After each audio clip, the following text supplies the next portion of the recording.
Hello everyone, welcome back once more to Rogue Robot Reviews. Today is a very special day. Today we're going to be talking about... hang on, let me take this real quick. Hello. Oh, we can't cover him today? He's busy. Okay. Okay, thanks. Bye. Change of course, folks. Looks like we're going to be doing somebody else today instead of who I had in mind. You know what? I'm just gonna pick a random character from the suggestion box and we'll go from there. Gonna be real, I forgot we had that. Let's see here. Hands, the massage bot, not really ready to do him yet, so no. 3671, I've already done him for sure. How about Cardis? Yeah, why not? Cardis. Cardis is an intriguing, bizarre little robot worthy of a discussion. He's actually become semi-relevant to me lately, as my friend group and I are doing a Pixar marathon, and when selecting images to represent each film on our little spin the movie wheel, guess who ended up representing WALL-E? There I am, Gary, there I am! Also, this is not at all relevant to today's topic, but I thought it was absolutely worth sharing with you. Lately, I've had a massive streak of new discoveries when it comes to the complicated production of WALL-E, like learning of some new details about certain characters through this behind-the-scenes video, showcasing the process of making those live-action human segments from the movie, in which it's revealed that they used an untextured model of one of the chefs from Ratatouille, Horst, to basically act as a placeholder for the passengers and captain when laying out these sequences. Talk about a crossover no one in a million years could have imagined happening. Horst and Birdie the golf bot. What a crazy surprise, eh? I guess my belief that there's always more to find out about the world of WALL-E still holds true. What were we talking about? Oh yeah, Cardis. I guess we'll talk about him now.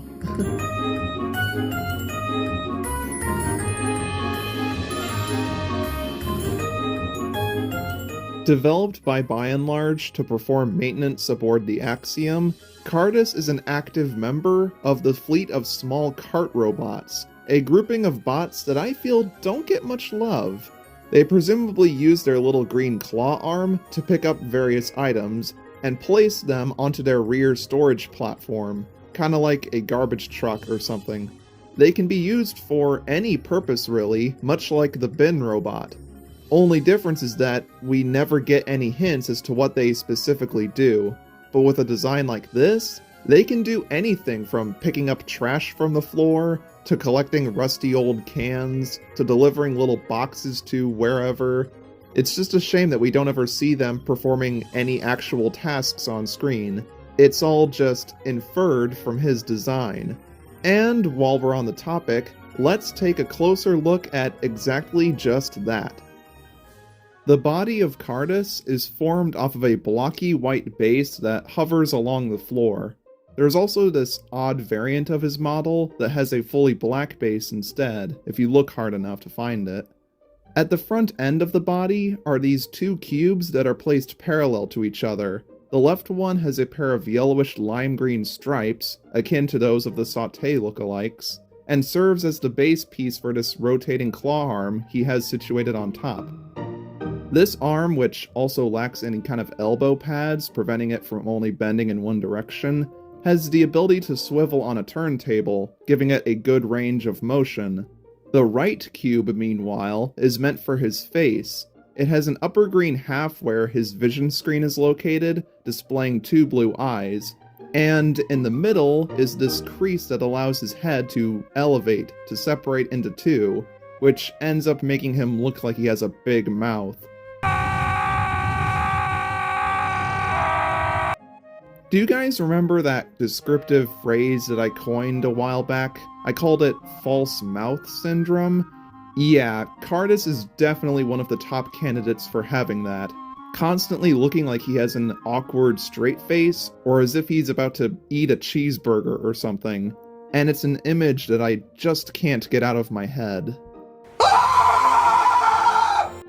Now, I'm not sure if he has the ability to consciously elevate his headpiece himself, like how the Van Gogh lookalikes can, or if it's just loosely attached to the body, only rising up when he gets bumped into. But regardless, it looks funky. It makes him resemble one of those segmented mouth people from South Park, or that really wonky Protoceratops figure that the company Papo made one time. Man, that thing gives me nightmares. But anyways, Cardis has these little gray B&L logos on both sides, along with a barcode and the number 5778 written on both sides of his rump. He has a black flat platform on his back, like that of a pickup truck bed, which is obviously used to transport various items, random litter or scrap, towels on the floor, really any kind of load. And going from the back of his head to the tail end of each side is a set of small dark gray railing, which can be useful for keeping the cargo he's carrying in place. And that just about wraps up the design. Imagine a sort of hybrid between one of those Chinese three-wheel pickups, a radio flyer wagon, and some construction equipment. That's Cardis for you, basically. He looks grounded and useful.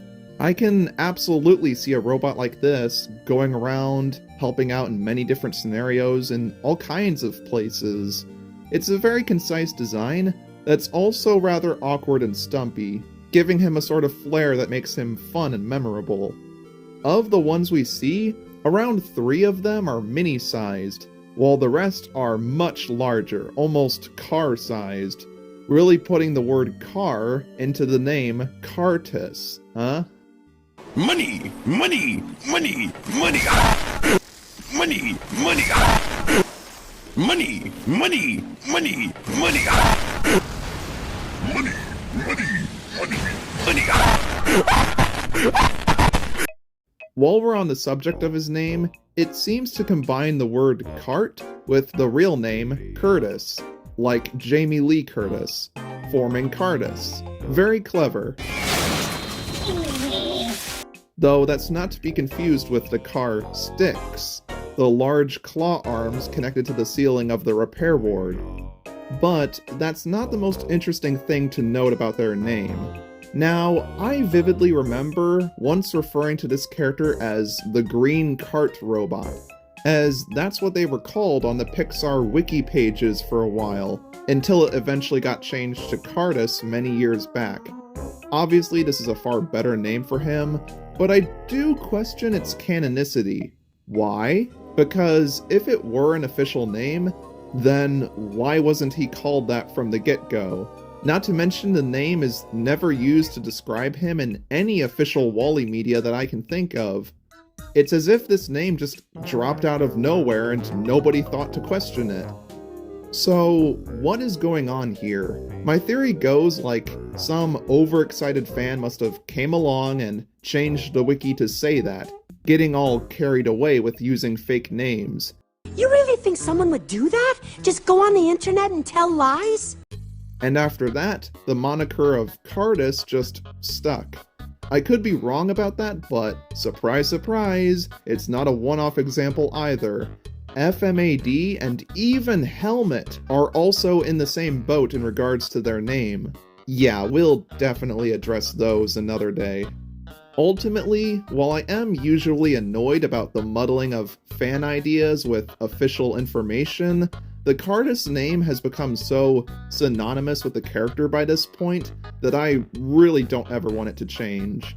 Besides, in some franchises, some of the most popular character names were created by the fanbase. Need I remind you of Golden Freddy? But now, where can we find a Cardis in the movie?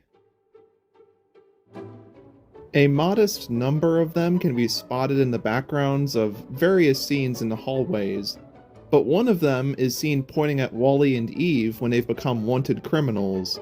One has got his back directed towards us, alongside Power and several other bots, as he watches the reject light bot bouncing around in a storage closet before running off.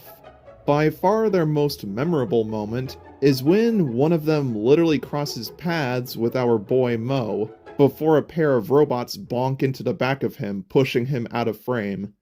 It's funny to see Mo causing an accident just like Wally did. So, does that mean it's time to talk about the Reject bot already? Why yes. Yes it does. The Reject Cardis has a red boot attached to his head and arm base, and was designated to Section 3A of the Repair Ward, alongside Helmet, Hands, and Grabby, an incredibly popular bundle of bots that, until now, we somehow haven't touched on yet.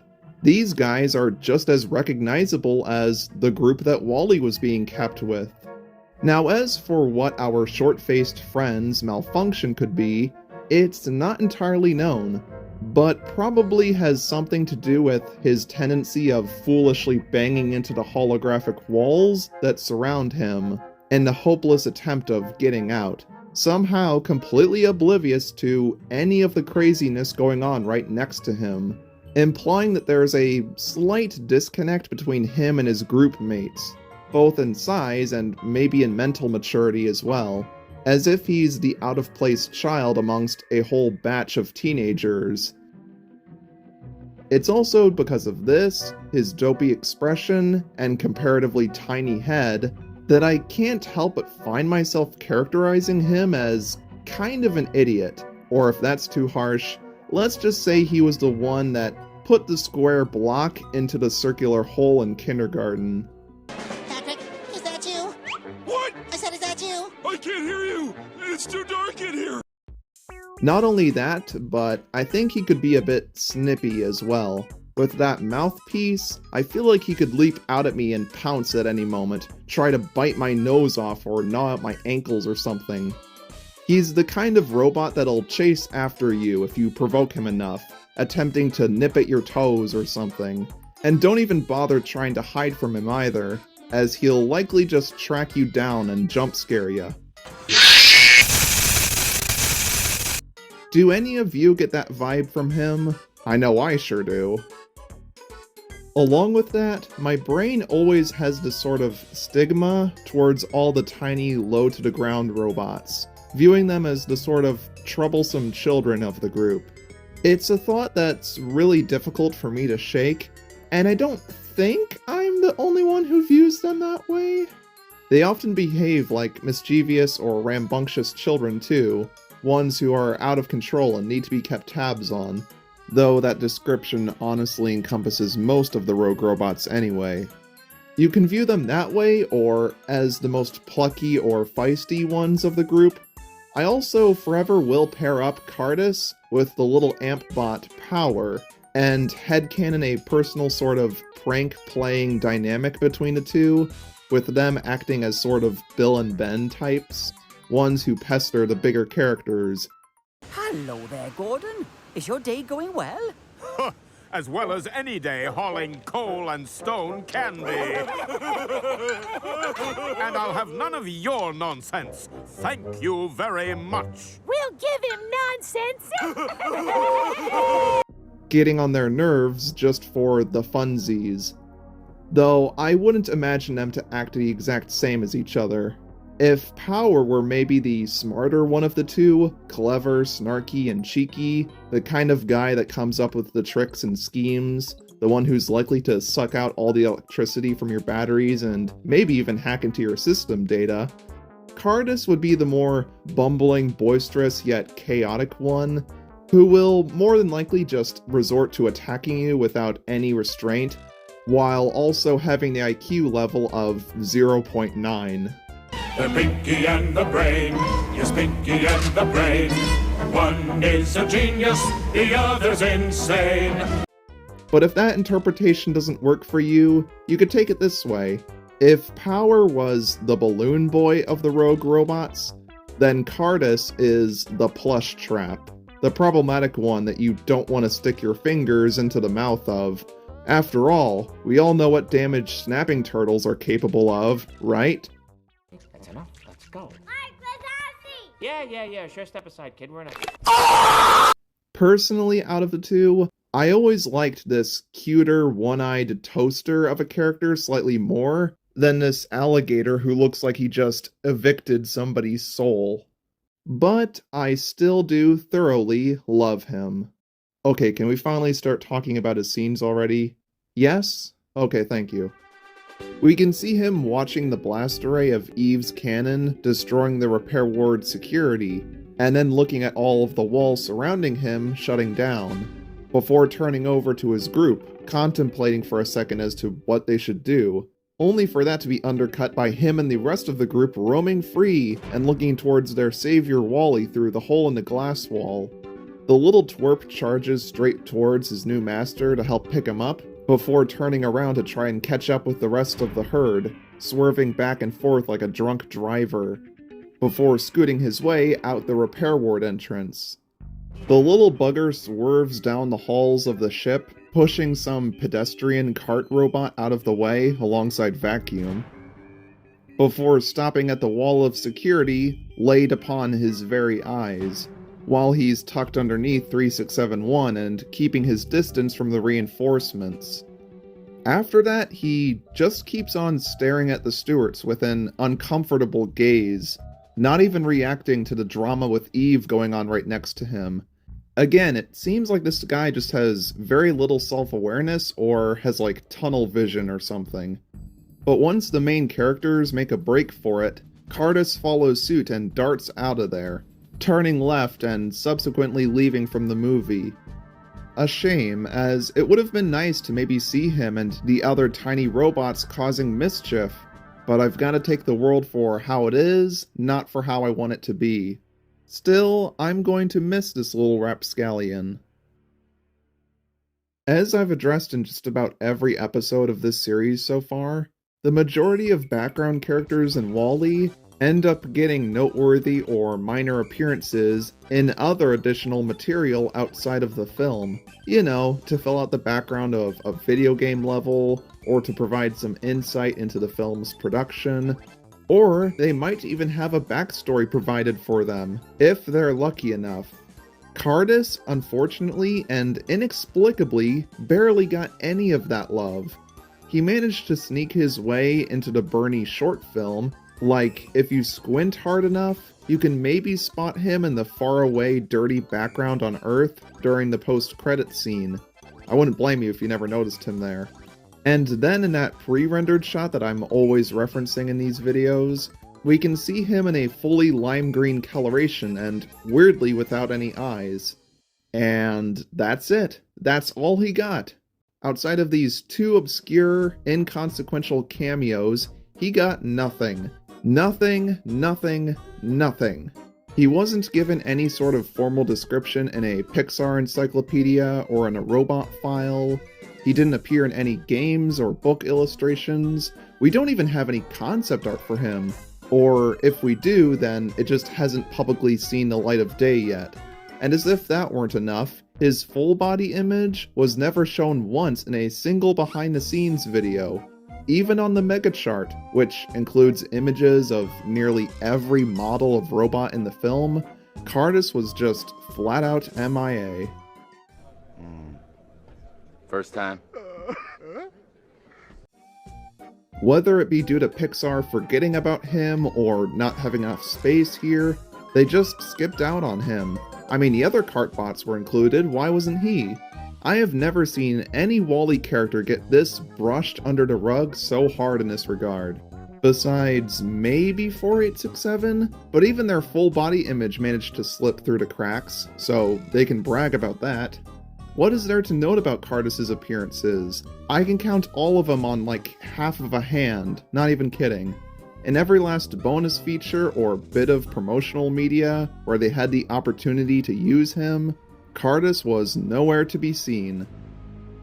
It's almost kinda suspicious, really. It's as if Cardis did something unspeakable all night with the producer's wife or something. And this was Pixar's way of payback for him, adamant on making sure that his face was never allowed to be seen here ever again. I'm banishing you to the Shadow Realm. No! Much better. I have no clue why he was the one who got the short end of the stick so hard, And I know I'm overthinking this, as I'm sure nobody on the crew actually intended for him to get neglected that way. There wasn't really any ill-willed drama or personal vendettas going on here. It's just weird.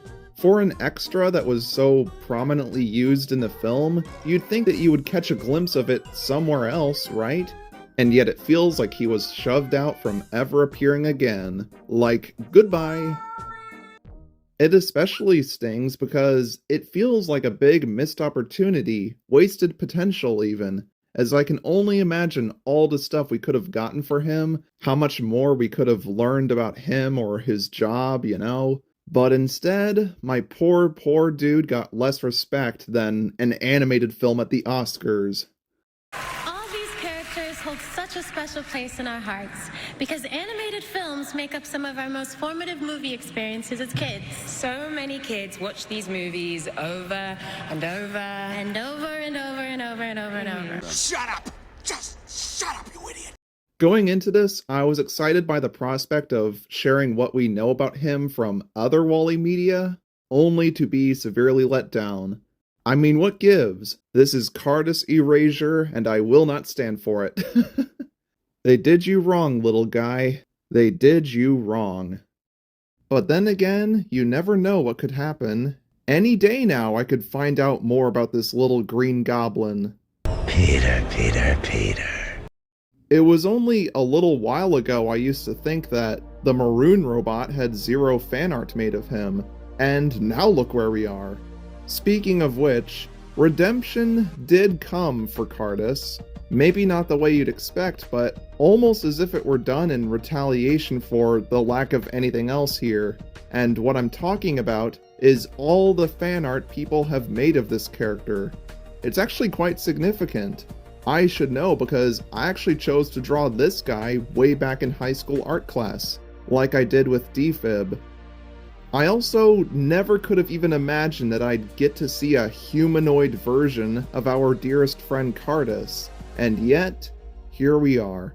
Super glad that I didn't have to end this video on such a bitter note. Justice is being served for Cardis. Cardis is so out of whack, man. There's such a goofball. Goofiness permeates through everything about him.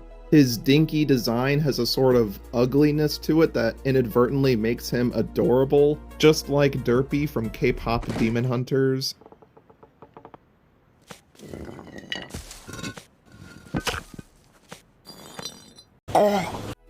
But underneath that cuteness, he has a pretty strong bite to him, like a squirrel. His weird on-screen mannerisms give us a pretty good picture of what his personality might be like. The story behind his name is interesting, and his close brotherly bond with the Reject Power that I've decided to make into a headcanon means quite a lot to me. And when Pixar gave him the shaft, kicking him to the curb when he just wanted to be a part of the promotional after-party for WALL-E, if you know what I mean, the fans came along to avenge him, going from rags to riches. Cardis is, to put it plain and simple, a fun little robot, a particularly odd addition to the Rogue family, and that's exactly why we love him. A fine addition to my collection. I know Cardis has been a robot that several of you have been wanting to see me do for a while, so I'm glad to have finally fulfilled your wishes. We're now well past the halfway mark for this series, and we have plenty more bots to get to know and love. I will see you all next time, and hey, my 21st birthday is right around the corner, on the 17th of this month. So yeah, that's pretty cool, huh? Peace out.